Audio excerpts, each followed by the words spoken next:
Alors, Bezrat Hashem, le Zohar de ce matin, Lilou Nishmat, Liza Batrana, Prosper Masod Bar Rivka, Ovadia Bar Merav.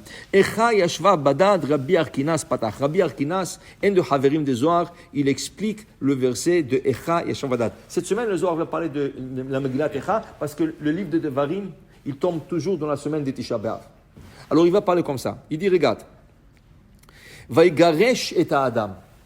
L'homme a été expulsé de Gan Eden. Zarak oto Gan Eden. Hashem Zarak et Adam Gan Eden.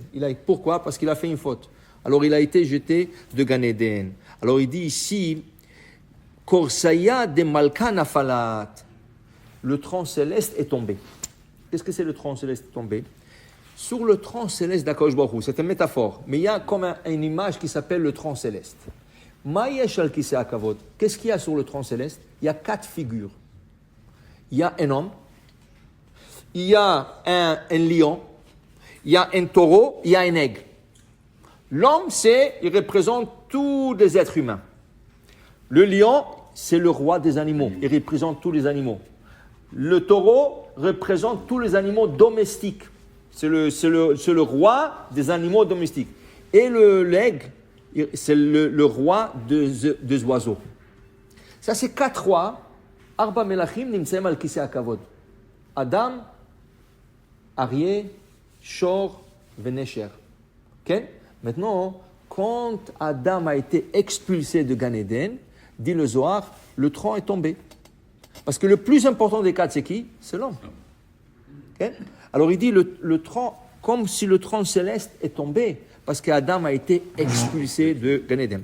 D'ailleurs, le Baba Saleh, Zechet Saleh Kodesh Bracha, il dit comme ça. Quand Yaakov avait à confronter son frère Esav, Vaishlach Yaakov Malachim lefanav et l'Esav achiv. Yaakov envoya des anges devant lui. Dit le Baba Saleh, comment c'est possible qu'Yaakov utilise des anges? C'est dangereux d'utiliser un ange. Si tu utilises un ange, l'ange peut venger de toi. Parce que l'ange dit, qui es-tu de m'appeler, de me convoquer et de me forcer de faire ta volonté? La Gemara dit, il y avait un Rav qui s'appelait Rav. Et le roi Shavour, le roi de Perse qui s'appelait Shavour, toujours il taquinait les Juifs. Toujours il était contre les Juifs. Et sa mère lui disait, sa mère était Goya, Goïm. Mais sa mère lui dit, fais attention aux Juifs parce que le Dieu va te punir. Laisse-moi tranquille, c'est pas vrai. Il lui a dit, tu veux que je laisse les Juifs tranquilles? Oui. Il lui a dit à sa mère, emmène-moi un rabbin maintenant qui me fait descendre la pluie. C'était en août, c'était plein chaleur. Qui me fait descendre la pluie maintenant. S'il est capable de prier descendre la pluie, je vais laisser les Juifs tranquilles. Tout de suite, la mère, elle a appelé Rav, qui s'appelait Rav. Il s'appelait Abba, mais on l'a appelé Rav.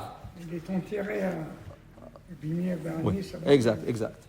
Alors, elle l'a amené. Elle lui a dit, écoute, mon fils, il veut que tu pries qu'il y aura de la pluie. Comme ça, il va laisser les Juifs tranquilles. Rav, il a prié. Il y a Rad Geshem.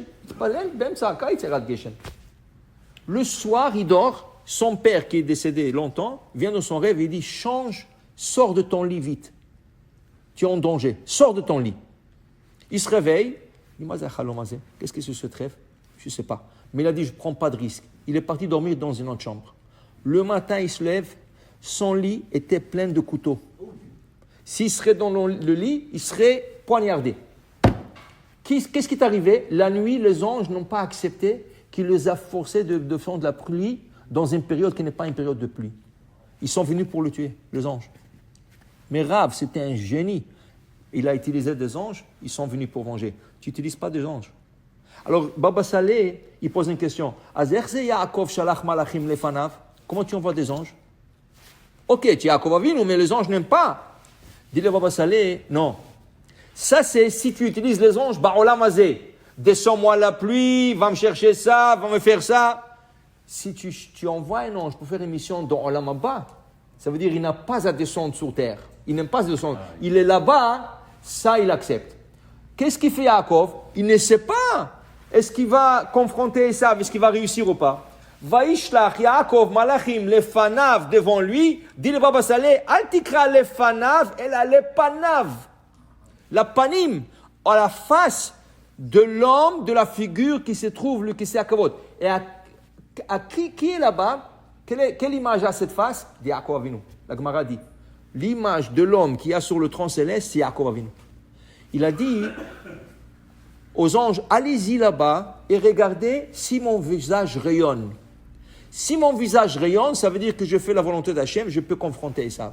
Si le visage est obscur, alors je ne peux pas confronter Esav. Vaishlach Yaakov malachim lepanav. Le fanav zapchat, le panav à son visage qui se trouve. Alors Adam Arishon aussi, il était sur le trône céleste, mais maintenant qu'il a été rejeté, le trône est tombé. Le trône est tombé, dit le Zohar. Vaï la Adam, vaï de Nafal, au malheureux qu'il est tombé comme ça. Avant, il était chalit. Avant, il contrôlait tout. Même les animaux avaient peur de lui. Les animaux avaient peur de lui. Quand est-ce que l'animal commençait à faire peur à l'homme? À partir de Caïn qui a tué son frère Hevel. Caïn, il tue Hevel. Qu'est-ce qu'il dit à Hachem? Moi, j'ai peur des animaux maintenant. Ils vont m'attaquer. Vayasem Hachem le Caïn hôte.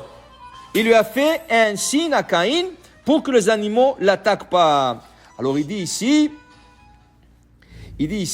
que Akadosh Baruch Hu, pour bloquer l'accès, pour que Adam ne puisse pas rentrer de nouveau, Ashrei leahi la'at acherev.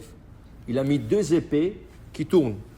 Cherev amitapechet. Il y a 2 épées comme ça à la rentrée de Gan Eden et les épées tournent comme ça. Tu n'as pas accès, tu ne veux pas rentrer. Si tu rentres, tu te fais couper en morceaux. Il a dit maintenant tu rentres pour. Zarak אותו מגן עדן, שם 2 חרבות שמסתובבות ככה. אתה לא יכול להיכנס לגן עדן עכשיו. Ça, c'est rien que les neshamot qui peuvent rentrer. Et tout ça, dit le Zohar, c'est dommage. C'est dommage. Parce qu'il était au sommet du monde. Il était dans le paradis. Et tout ça à cause d'une faute. Voilà qu'est-ce qu'il y a. Pour dire, c'est grave une faute. Parce que tu peux être au sommet du monde et après tu peux tomber. Il faut toujours garder un niveau spirituel élevé. Bon, Adonai, Amen ve Amen.